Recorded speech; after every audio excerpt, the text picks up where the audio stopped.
Assalamualaikum warahmatullahi wabarakatuh. Perkenalkan, nama saya Gilang Marianto.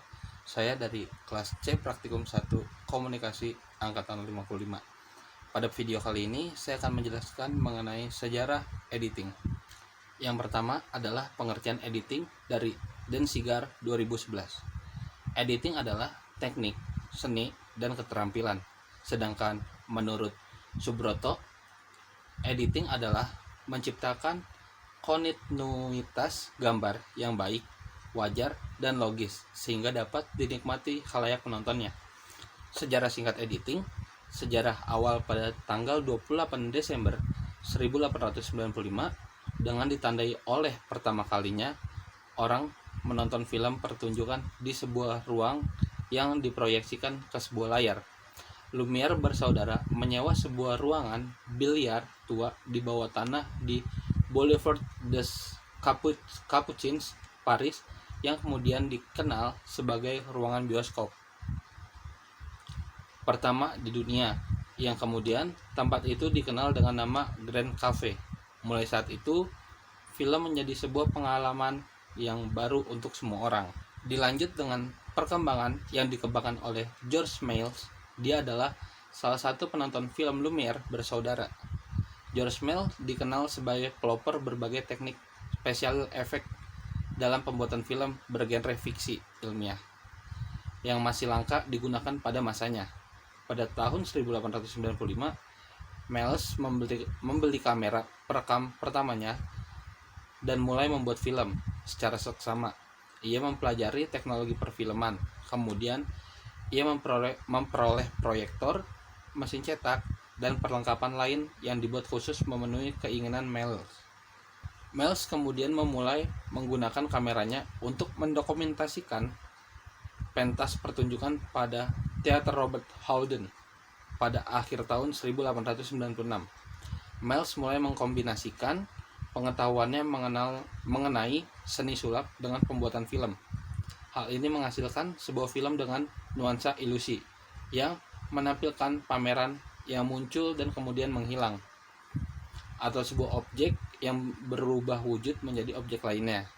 Kontribusi utama Méliès pada sinema adalah mengenai kemungkinan suatu medium untuk dipakai menyampaikan narasi dan pertunjukan, menggabungkan unsur teatrikal tradisional dengan gambar-gambar bergerak, berusaha menyajikan pertunjukan yang tidak mungkin dilakukan dalam pertunjukan teater. Selanjutnya, Edwin Stanton Porter mengembangkan editing konstruksi.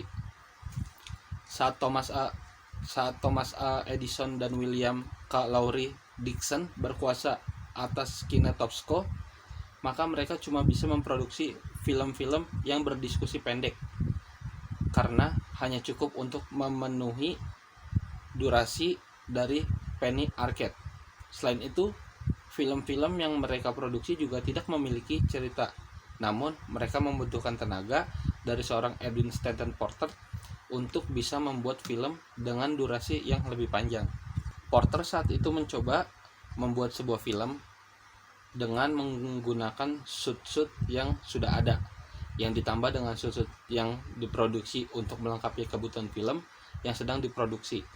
Kala itu, Porter mencoba membuat film The Life of an American Fireman tahun 1903 yang di dalamnya sudah menggunakan plot, action, dan bahkan sebuah close-up tangan yang menarik tuas alarm kebakaran. Footage dari adegan yang dibuat oleh Porter, terutama ketika pada interior ruang tidur, sang ibu dan anak diselamatkan oleh petugas pemadam kebakaran. Ken Denziger dalam bukunya Touchscreen of Film and Video Editing menuliskan bahwa ada dua versi film.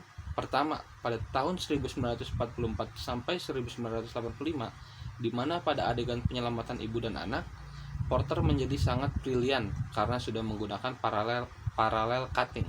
Kedua, versi awal di mana justru tidak pernah ada parallel cutting tersebut dan dicurigai bahwa ini adalah versi awal yang dibuat Porter.